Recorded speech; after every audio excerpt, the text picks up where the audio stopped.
نحمده ونستعينه ونستغفره ونؤمن به ونتوكل عليه ونعوذ بالله من شرور أنفسنا ومن سيئات أعمالنا من يهده الله فلا مضل له ومن يضلله فلا هادي له ونشهد أن لا إله إلا الله وحده لا شريك له ونشهد أن محمدًا عبده ورسوله أعوذ بالله من الشيطان الرجيم بسم الله الرحمن الرحيم إن الله وملائكته يصلون على النبي يا أيها الذين آمنوا صلوا عليه وسلموا تسليما يسألونك عن الأهلة قل هي مواقيت للناس والحج وليس البر بأن تأتوا البيوت من ظهورها ولكن البر من اتقى وأتوا البيوت من أبوابها واتقوا الله لعلكم تفلحون إن الصفا والمروة من شعائر الله فمن حج البيت أو اعتمر فلا جناح عليه أن يطوف بهما ومن تطوع خيرا فإن الله شاكر عليم إن الذين يكتمون ما أنزلنا من البينات والهدى من بعد ما بيناه للناس في الكتاب أولئك يلعنهم الله ويلعنهم اللاعنون صدق الله العظيم قل فجمال الشرف اللهم صل على محمد وعلى آل محمد كما صليت على إبراهيم وعلى آل إبراهيم إنك حميد مجيد اللهم بارك على محمد وعلى آل محمد كما باركت على إبراهيم وعلى آل إبراهيم إنك حميد مجيد حاجیان اجل تلی دی او د حاجیانو با دانن پرون اختتام حج خود عید الاضحی په ورځ باندې وی اختتام احکامات فرائض چې کوم نه په هغه ورځو کې واجبات خو به پس جمرات دي درې څلور ورځې هغه وشتلې جمره اولاو جمره عقباو درې جمرات نو ان شاء الله به بس طواف زیارت ته او زمونږ د خو پیغمبر د محمد صلی الله علیه وسلم زیارت ته بعض حاجیانو به مخکې د حج نه زیارت کړي وي پالیسی هغه وس بدل کړل او بعض حاجیان ورسته زیارت کوي نو د حج نه د حاجیانو د واپسۍ ورځې دي مونږ او تاسو به سکو او اغیو بسکی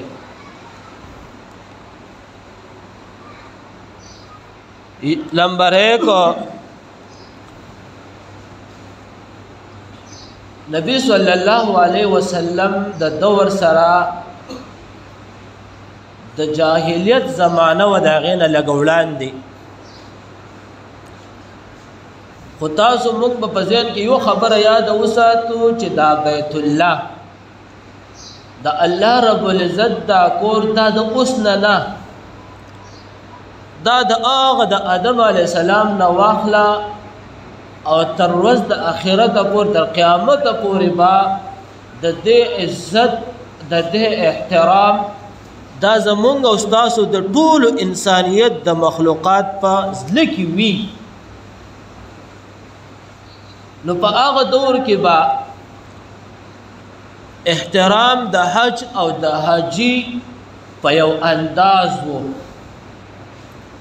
به قرآن الله رب العزت په هغه باندې منو فرمایلا حاجی به چې کله حج ته تو نو په خپل دروازه به چې ووتو او کله به چې بیا د حج نه د حاجي صاحب واپسي وه نو دی به په د خپله دروازه واپس د کور ته نه رانوتو د حاجي صاحب له بیا د شاته د کور نه یو کندر وکنستو یو سوراخ پې وکړو حاجي صاحب په هغې کې خپل کور ته راتلو قرآن کریم دا ذکر کړی تاسو ته ما آیات مبارکه ووی نو حاجي صاحب به خپل کور ته چې د حج نه راواپس کېدو نو په هغه کومه دروازه به وتی و نو په هغه دروازه به حاجي صاحب کور ته نه داخلېدو دلیل یې څه وجه څه وه چې حاجي صاحب به وی زه د کور نه د ګناه نه ډک بار شوی ومه فلسفه پکې دا ده حاجي صاحب به وی زه د کور نه چې د ګناه نه ډک بار شوی ما حج وکړو اوس زه د ګناه نه پاک یمه نو زه په دې خپله دروازه چې د ګناه ډک بار شوی وما نو په دې دروازه نه دننه کېږم دا د هغې د زمانې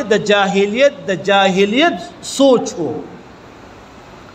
زمونږ خوږ پیغمبر محمد صلی الله علیه وسلم چې الله راولېږو نو په داسې قسمه خلکو باندې رد وک قرآن کریم کې الله رب العزت فرمایي وليس البر بأن تأتوا البيوت من ظهورها وینه د نیکی چې تاسو راتګ کوئ کورونو ته من ظهورها د شا د طرفنا ولكن البر من التقوى لیکن نیکی دا تقوا دا چې تاسو ځان پاکئ د ګناه نه آئنده وأتوا البيوت من ابوابها او راتګ کوئ د خپلو کورونو ته په خپلو دروازو چې په کم بار شوي په هغې راځئ واتقوا الله لعلكم تفلحون وی اوینگی دا اللہ نا چی اللہ مو پا دنیا و پا آخرت دوانو کی کامیاب کی نو قرآن کریم پا دے باندے رد اکو دا شا طرف دا کورونو نا فنن زمانه کے ہم منگ دا خبر آورو نو زکا دا خبر دا لازم دا چوش دا آیات مبارکہ دا عام خلق اولو لی او بیاوی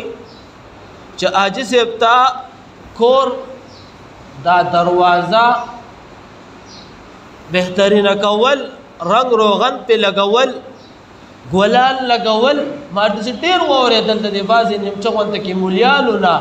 وایي دا ممنوع دي د آیات مبارکه مطابق نو بیا خبره داسې د اصل کې عوامو کې په بعضې عوامو کې دا خبره ذهن ته ورداخله شوي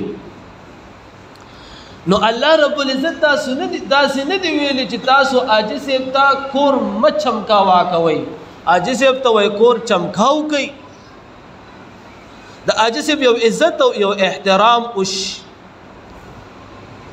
نو برسر احمد دا خو آیات مبارکه تاسو ته ما ولستو د حج د احکامات چې برابر شي نو د هغې یو څو فضایل دي فضایل دا دی حاجي صاحب له الله رب العزت یو دا لوی احترام او یو عزت ورکي چې دی الله رب العزت د ګناه نه پاک نو چې دی بیا خپل ځای ته خپل مکان ته واپسي کوي خپل ملک ته واپسي کوي نو موږ تاسو د یو څو خبرو لازم واله ده چې موږ تاسو هغه په ځان کې راولو نمبر 1 حاجي صاحب چې خپل کور ته نه نوته دا بعضې د فضایلو کتابونو لیکلي دي حاجي صاحب چې خپل کور ته نه نوته او موږ تاسو د حاجي صاحب استقبال لورش مخله استقبال لورشو د حاجی صاحب استقبال کو او به چې کم کس د حاجی صاحب سره غاړه ملاو کړه سلام علیکم وسره وکړو مبارکباد وسره وکړو نو فضایلو کتابونو لیکلي دي څنګه چې الله رب العزت د حاجی صاحب ګناه معاف کړي د فاک د بیت الله نه راغلی دی دغه شانتي د دې بندا مومن ګناه هم الله پاکي د حاجی صاحب په ملاقات باندې استقبال وکړو نو موږ تاسو له دا پکار خو دې سره تاسو له اصول لزوامات خبرې کول ډېر لازم دي نو موږ تاسو له پکار دي هر علاقه کې خپل اجل کسان تلی نو موږ تاسو له پکار دي چې د حاجی صاحب چې د اجل را واپس کیږي نو موږ تاسو د هغه भरपूर استقبال وکړو یو خو حاجی صاحب ته الله تعالی اعزاز ورکړي چې حاجی صاحب استقبال وشي نو آینده د پاره معاشره کې دا خبره پیلاو شي چې پلان کې اجل تلو پلان کې اج وکړو نو د یو حج یو سو مسائل لی کله چې انسان اج وکړي نو د ګناه نه پاک شي نو بیا چې د دې ګناه ته اعاده کوي نو ګناه طرف ته اعلان کوي نو د په ذهن کې دا خبره چې یارا دا خلق وسوي حاجی صاحب خو اجل تل اجه کړي نو دا ملاقات دا ګناه نه رکاوي ګناه طرف ته دې توجه نه ورسي کم چې ظاهر ګناه و ظاهر باندې نو موږ تاسو چې په علاقه کې کم حاجی صاحب د اجن واپس شي نو موږ تاسو د هغې भरपूर ملاقاتو لو مبارکباد لورشو لاول خو موږ تاسو لارې له استقبال لورشو د چا وس کېږي نو د ګلونو سیره ور واچو دا لویه مبارکباد دی نو یو به د دې دا فضایل او دا فایده راوچته شي چې موږ تاسو ګناه هم الله ورسره معاف کړه دویم نمبر دا د تجربیاتو نه دا خبرې ثابت دي علماء ذکر کړي د تجربیاتو نه ثابت خبرې دي وای کم انسان چې د حاجی صاحب عزت او احترام وکي الله رب العزت هم دغه انسان لا آینده د حج توفیق ورکړي الله رب العزت په دې خوشاليږي چې دا د الله د مهمان عزت او احترام وکړو الله خوشاليږي بل دې د حاجی صاحب چې اج نه تللی دی نو دې چاله تللی دی د بیت الله له تللی نو دې هلته د چا مهمان دی د الله مهمان دی نو د الله مهمان واپس خپل مکان ته وکړه نو موږ تاسو چې د الله د مهمان عزت او احترام وکړو نو الله زموږ تاسو دا فایدې موږ تاسو ته رابار کېږي چې موږ تاسو په لمبره ګناه معاف شو دویم لمبر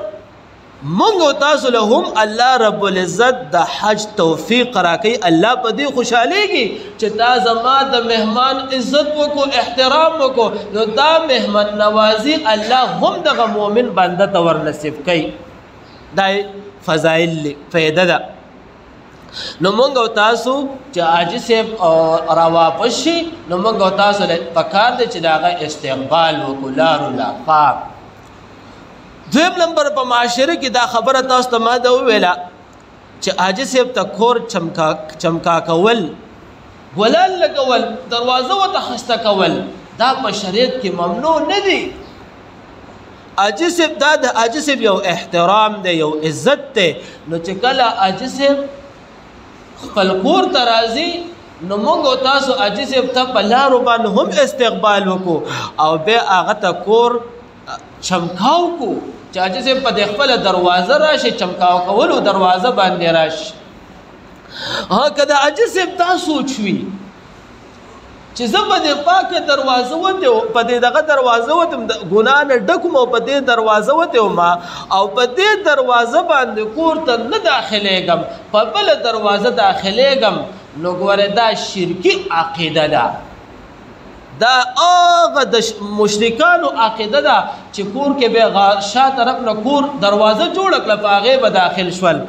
نو دا شرکی عقیده ده نو کم انسان چې په کم دروازه باندې وته وي الله رب العزت وی ولکن البر من اتقوا واتوا البیوت من ابوابها وی تاسو له نیکي دا ده چې تاسو د الله نه ویریږئ او تاسو په د خپل دروازه باندې کور ته را داخل شئ. د علماء ذکر کړی دي دا خدای چې موږ احترام ذکر به علماء ذکر کړی دي چې یاره کم سړی ته دا پته ولګي دا چې زما اج قبول له او که قبول نه دی دا به څنګه پته لګي چې زما د حج څه فایده ده. ګوره ګټو ګټو کتابونو دا خبرې لیکلې دي وایي کله چې د حاجي صاحب د حج نه واپس شو او د شکل او صورت مبارکه مو د شریعت طرف ته مایله شوه د ګناه نه اجتناب شو د ګناه نه اجتناب شو نو د پوه شي چې زما حج الله قبول کړ. دا علماء ذکر کړی دي چې د پوه شي چې زما حج الله قبول کو او کله دې په هغه وخت باندې اجتناب د ګناه نه ونه کو د ګناه نه اجتناب ونه کو نو دې لاړ ارکان ادا کړل خو د الله په دربار کې قبول نه دی. حج د الله په دربار کې قبول نه دی که د څومره عمرې کړي او که حجونه کړي چې عمره او حج د انسان په جسمانیت کې تبادله راولي تبدیل راولي. کله چې دا حاجي صاحب یا حاجي صاحب عمرې له لاړ شي حج وکړي یا عمره وکړي او د ده په جسامت کې چې کوم دی تبادله راغلی وي اسلامي طرف ته مایل شوی وي د الله طرف ته مایل شوی وي د ګناه نه اجتناب کړی نو دې پوه شو چې حج مې قبول دی او عمره مې قبوله ده او الله رب العزت په سختو الفاظو باندې حاجي صاحب ته دا پیغام ورکوي په ډېرو سختو الفاظو باندې. ځکه کله چې انسان لاړ شي حاجي صاحب هلته لاړ شي نو د رب نظام دی مونږ ټول له الله بوتلی که زه خپله ذاتي نه یم تلی خو اورېدلم دي او کتابونو کې لوستلی دي چې په دې دوو ځایونو کې حرمینو کې فطرتاً د انسان هېڅ قسمه ګناه ته زړه نه کي او دې ځای کې د رب نظام دی صرف انسان الله ته متوجي دغه دو حرمینو ځایونو کې صرف انسان الله ته متوجي د ګناه سوچ فکر هم د په ذهن کې نه او کوم وخت کې چې دې ګناه ته اراده وکړي عمل یې پرې نه دی جاري کړی ګناه ته اراده وکړه علما ذکر کوي کتابونه ذکر کوي چې دې ګناه ته اراده وکړه نو د دې په دې ګناه باندې اراده باندې هم دته سزا ملاویږي. په نورو ځایونو کې که چې اراده وکړه د ګناه او عمل یې پرې نه دی جاري کړی سزا نه ملاویږي الا قرآن کریم کې الله وایي الا یجزاها چې مګر د هغه عمل چې دی په عمل جاری کو په ژوند کې هغه مسله راوسته د ګناه نو مګر د هغې مطابق سزا به میلاویږي. او که دغه ځای کې د حاجي صاحبو صرف د ګناه اراده وکړه عمل یې پرې نه دی جاري کړی هم سزا به میلاویږي. بل علما ذکر کوي چې دا دومره سخت وعیداتو سره چې کوم د الله رب العزت د حاجي صاحب ته پیغام ورکوي دې کې څه فلسفه ده. نو علما لیکي چې ګورې موږ او تاسو د حج ته لاړ شو نو د حج کې موږ او تاسو چې دا کم څه کوو نو دا ګورې د مخکیني د انبیاو او د رسولانو قربانیانې موږ او تاسو په عمل کې راوستې نور خو د الله حکم دی خو دا هر عمل دا الله ته مقبول شوی دی خوښ شوی دی لکه صفا مروه کې چې حاجي صاحب منډه وایي سعی کوي نو دا د بیبي هاجرې سعی ده هغه الله په موږ او تاسو لازمه کړې تر قیامته پورې دی چې موږ او تاسو په بیت الله شریف کې اولنې درې ځل منډه او هغه کوشش د سعی کوو په درې چکرو کې بیا وروسته په آرام چکر وهو دا د نبي صلی الله علیه وسلم هغه سعی ده. د په شاته فلسفه څه ده د هر عمل په شاته لویه فلسفې دی. ګوره دا چې کله نبي صلی الله علیه وسلم مکه فتح کړه او حج ته لاړ نو کافران ورته سټ غرونو ته وختل مشرکین اهل مکه او دا ذهن کې رااله چې یاره دا خو به روټۍ کانه پینا خوراکونه به نه کړي ډېر کمزوري شوي وي نو الله رب العزت نبی صلی الله علیه وسلم پیغام راولېږو چې ګوره منډه به وهې د درې چکرو کې به سعی کې نو دا فلسفه الله زموږ د خوږ پیغمبر الله ته محبوبه شوه ورځ قیامت پورې به دا فلسفه چلیږي بیا دې کې دویمه فلسفه مخکې به چې حاجیان حج له رالل نو احرام یا جامې به چې خاص جامې به تړلې نو ټول بدن به پټوو نو په دې وخت کې نبی صلی الله علیه وسلم چې حج ته رال نو کافرانو خدا سوچو چې دا خو کمزوري شوي دي خوراکونه نه دي کړي بدن یې کمزوری شوی دی نو د الله رسول ته الله پیغام راولېږو چې دا خی اوږدې ښکاره کا دا خی اوږدې ښکاره کا او سعی کوئ احرام چې مونږ تړو نو مونږ اکثر دا طرف ښکاره کړی وي نو دا چې دا ښکاره کا نو اوس چې مونږ حج کوو عمره کوو تر قیامت پورې په مسلمانانو باندې لوازم دی الله ته دا عمل محبوب شو خوښ شو نو په نورو مسلمانانو تر قیامت پورې لازمي نو دې پسې شاته لویه فلسفه ده چې ګوره تا حاجي صاحب حج له راغلی اوس ګوره تا د لوی د انبیاو زیارتونو مقامات حاصل کړل اسې دې وکړې هغه تاریخ ستا په ذهن کې رال او هغه ګوره ډېر پاک خلکو د الله رسولان او انبیاو نو ګوره ته د هغې په نقش قدم باندې وګرځېدې اوس آینده دپاره چې ته خپل مکان ته واپس شې نو ګوره ته به په خپل نقش قدم باندې ګرځې الله رب العزت دې هر مسلمان ته د حج او د عمرو توفیق ورنصیب کړي خو ذهن کې یو خبره یاد ساتئ ډېر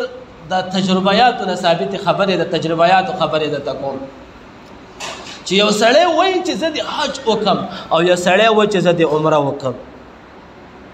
ګورې ډېر مونږ تللي دي په دې مجلس کې مې یو دوه درې کسان ملګري هم داسې ناست دي تجربیاتو خبرې دي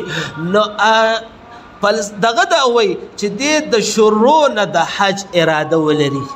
چې الله دوام هم ځان له غواړي چې الله مال حج او مال د عمرې توفیق را نصیب کړي نو ډېر یاران دوستان داسې دي چې حج لا خپله د ګټې وټې نه خپل لږ مراعات بیلی د خپل اوس مطابق الله پکې برکت اچوي نو الله رب العزت به ضرور حج او عمره کوي نو موږ او تاسو چې د حج او د عمرو اراده لرو نو دغه شانتې لږه لږه د خپلې ګټې وټې نه خپل ځان دپاره د حج او یا د عمرې دپاره بیلتون کوو چې دا زما د حج دپاره او دا زما دې نه به زه څه نه رالم دا زما د عمرې دپاره که مړ شو خو په دغه الله به د دغه حج ثوابونه الله تا ته در نصیب کړي او که جندې شو ژوند کې د عمل رالو نو هغه حکمیت ته الادا کو الله دا فلسفه ته حاصله کړه نو عزتمندو نو الله رب العزت موږ تاسو ټول د عمل کولو توفیق را نصیب کړي نو حاجیان چې را واپس شي نو علماو ذکر کړی دي چې موږ او تاسو د حاجیانو د زړه استقبال وکړو د الله دپاره د چا دپاره د الله دپاره چې الله ما د ګناه نه پاکې او د حاجیانو عزت وکړو د خپل وس مطابق د ګلانو سیره ولویسو ورواچو چې حاجي صاحب نو بیا د دې فلسفه دا ده چې الله نن تا د حاجي عزت وکړو الله رب العزت ستا به لوی عزت کوي خو د ګناه نه پاکوي او آینده الله تعالی د حج توفیق در نصیب کوي نو الله دې موږ ټولو د حج توفیق را نصیب کړي واخر دعوانا ان الحمد لله رب العالمين